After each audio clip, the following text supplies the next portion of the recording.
અમદાવાદમાં 50 લાખની લાંચમાં એસીબીની સફળ ટ્રેક। જણાવી દઉં કે ફરિયાદીની તરફેણમાં હુકમ કરાવી આપવા માટે લાંચ માંગનાર વકીલ 20 લાખ લેતા ઝડપાયો।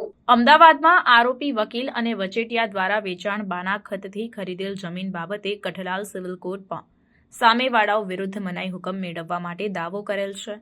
તે દાવામાં ફરિયાદીની તરફેણમાં હુકમ કરાવી આપવા માટે લાંચ માંગવામાં આવી હતી।